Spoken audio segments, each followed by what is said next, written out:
Welcome to TalkAboutTopeka.com. I'm Chris Schultz. On this episode, we'll talk with Police Chief Ron Miller. This episode is brought to you by the WWW channels and Dinner with the Dead, a theatrical seance happening at the Break Room all through October. Buy your tickets at breakroomdowntown.com. Sit back, relax, enjoy this episode because it all starts right now.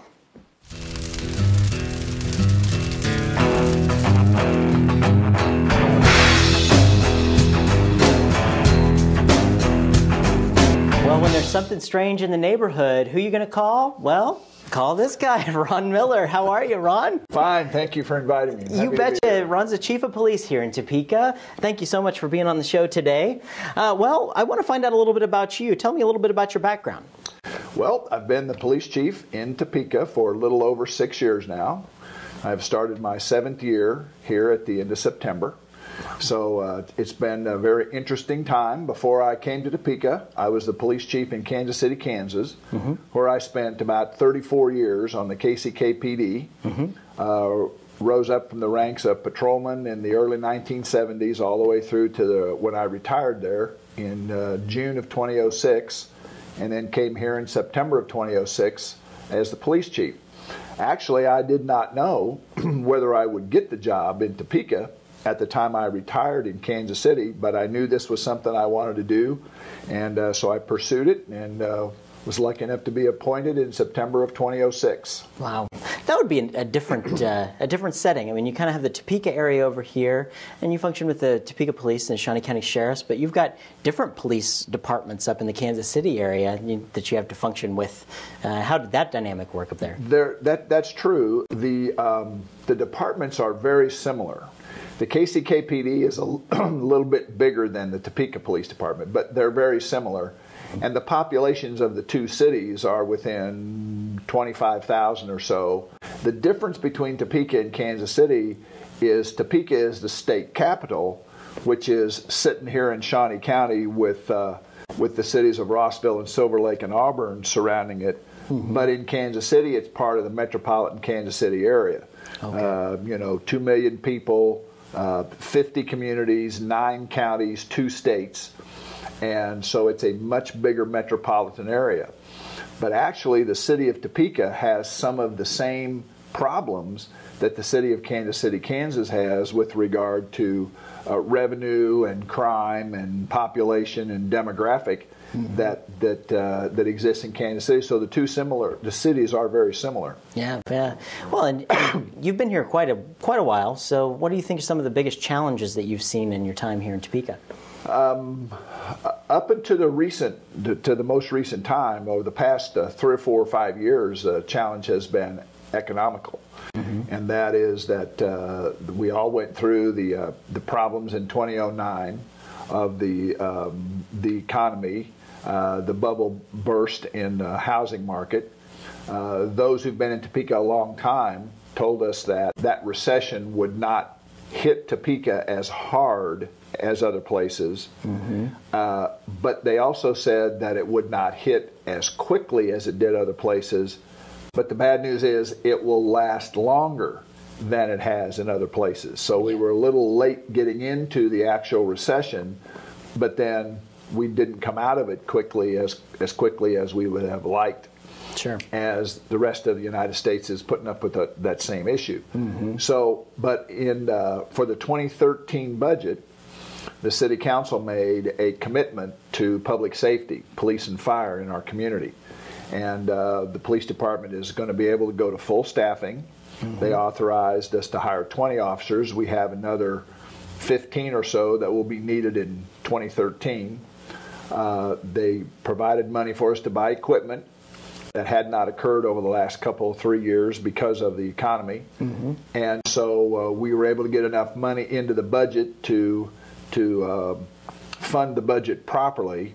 And they made a commitment to public safety, for which I think the community will benefit from.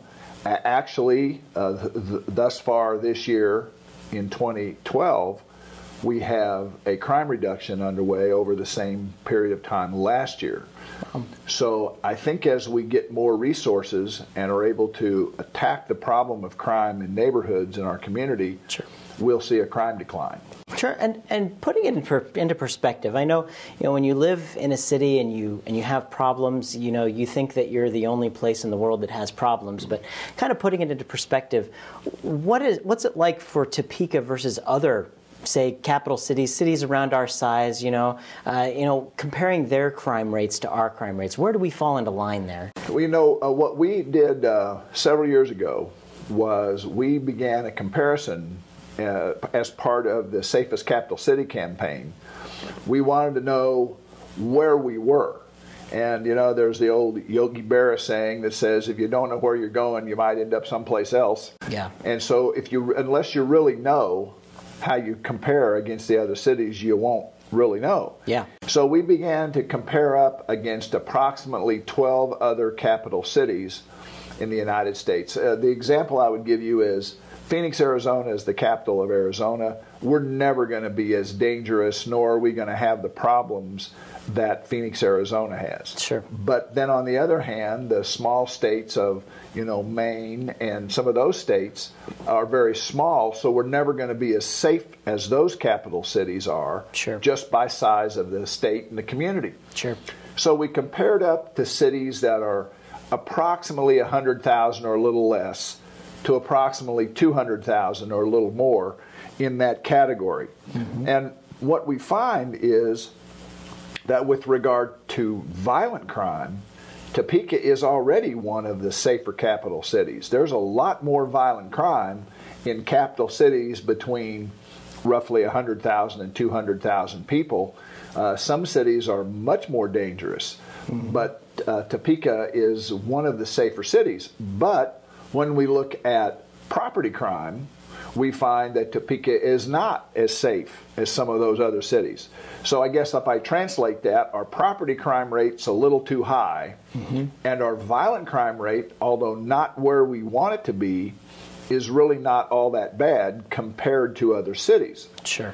So it gives us work that has to be done. Both the police department has to work on the violent crime issues, mm-hmm. and the neighborhoods and the community groups and the schools and have to work on the property crime issue. And that's where I think we're probably going to see our biggest decline for 2012 is in the area of property crime, because people are taking it to heart. Securing license plates on their vehicles, securing their homes, locking their car, taking things out of the car, preventing burglary and auto break-ins. That, I think, is where we're probably going to see the biggest gain.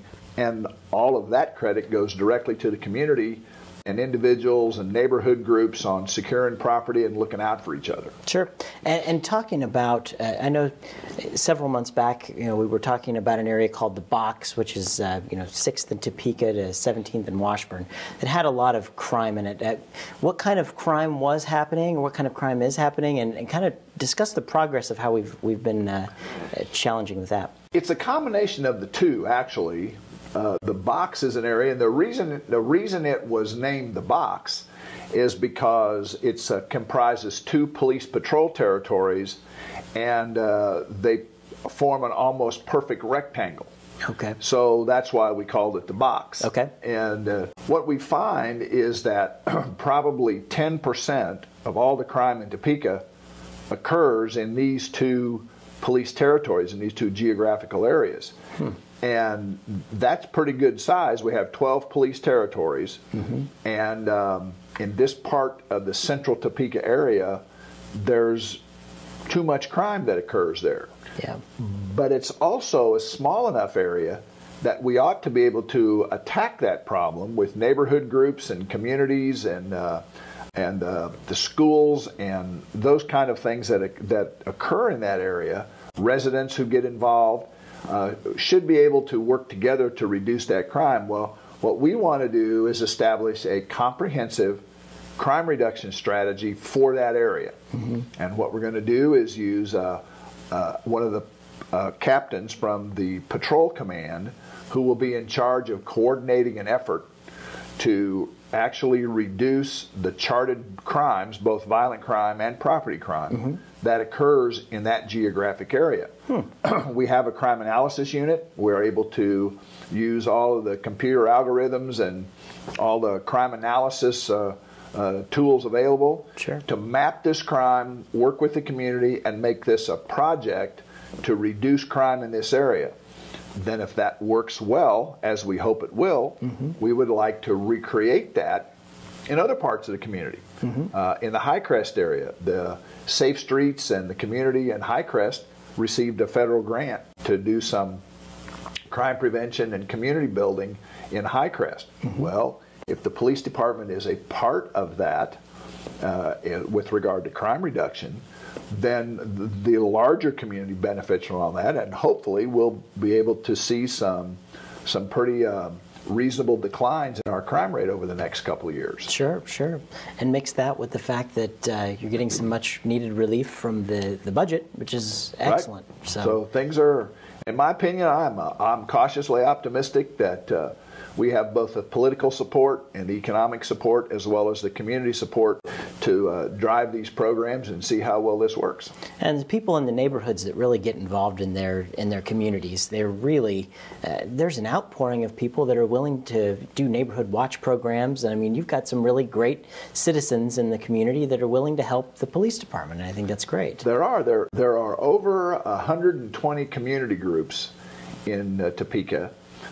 Thanks mostly to the efforts of the Safe Streets organization, the Safe Streets Coalition, and the fact that that's a community-based organization in and of itself, with its staff and its director, Sally Zellers, and Barry Feeker, who's the president of the group, meets monthly and has somewhere between 50 and 100 people that come to every monthly luncheon to discuss issues as they pertain to Topekans, underage drinking, crime prevention efforts, lock it, remove it, or lose it campaign, record it, report it, recover it.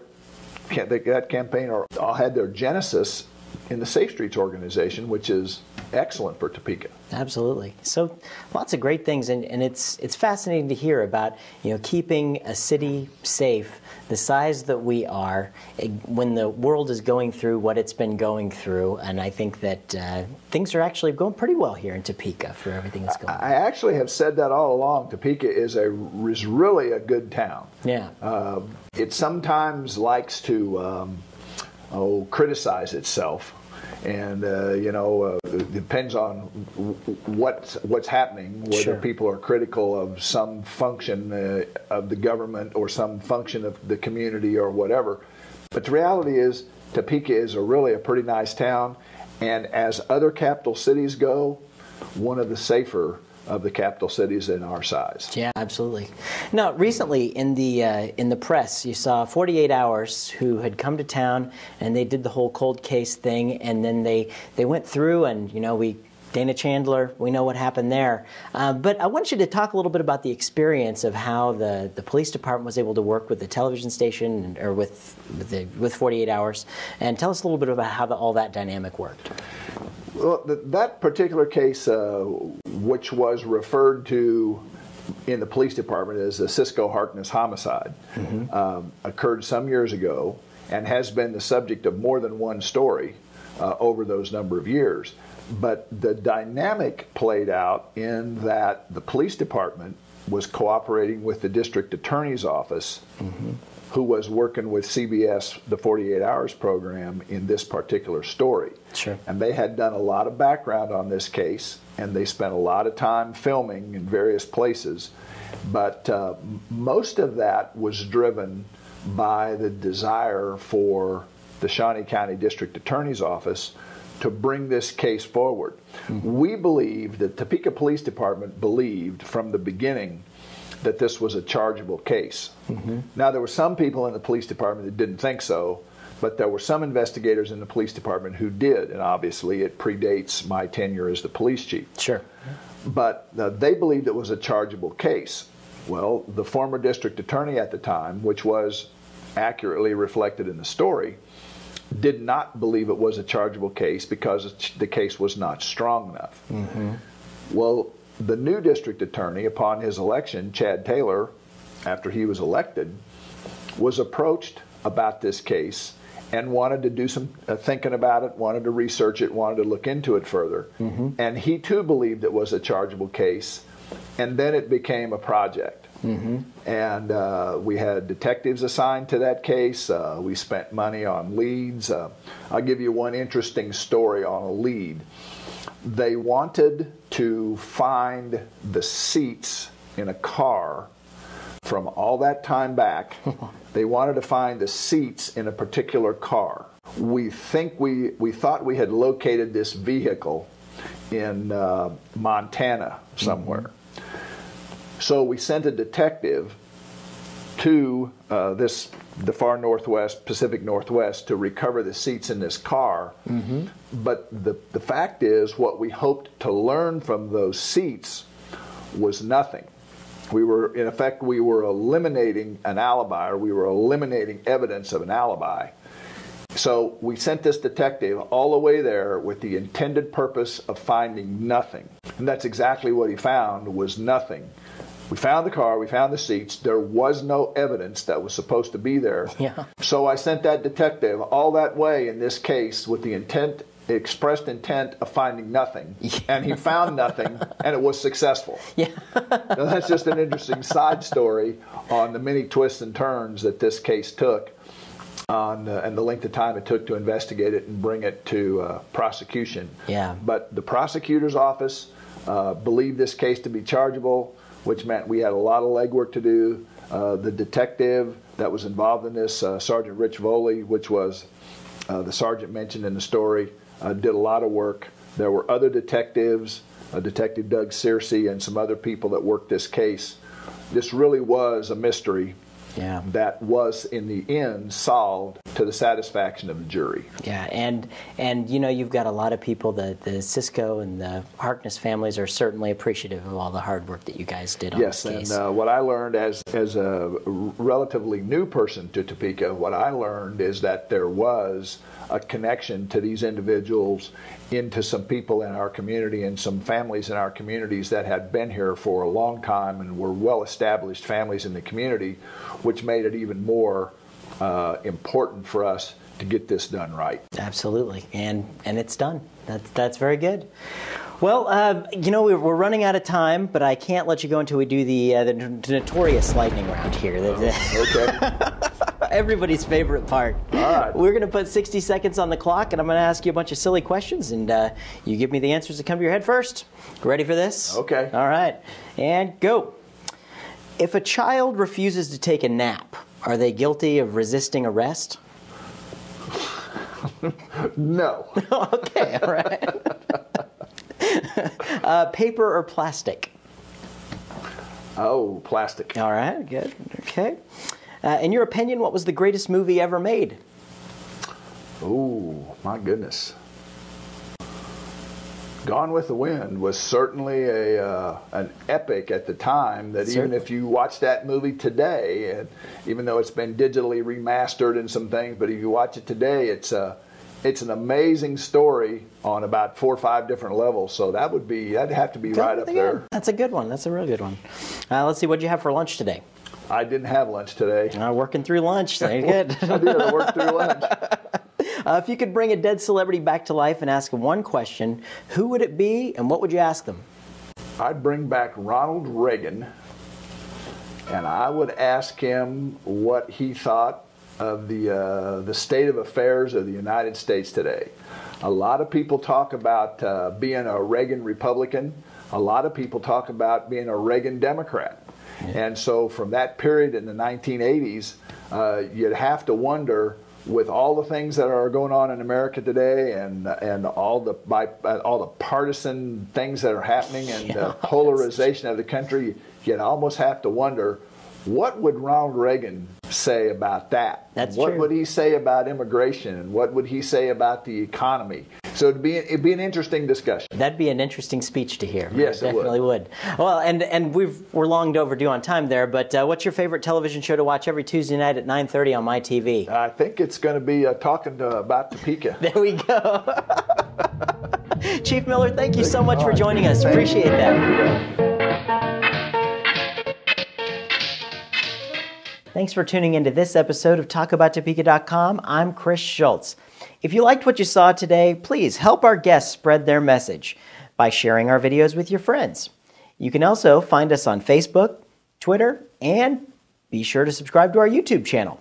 This episode of Talk About Topeka was brought to you by the WIBW channels and Field of Greens, a garden bistro in downtown Topeka. Topeka's #1 salad bar, according to me. Thanks for joining us. Remember, keep talking about Topeka.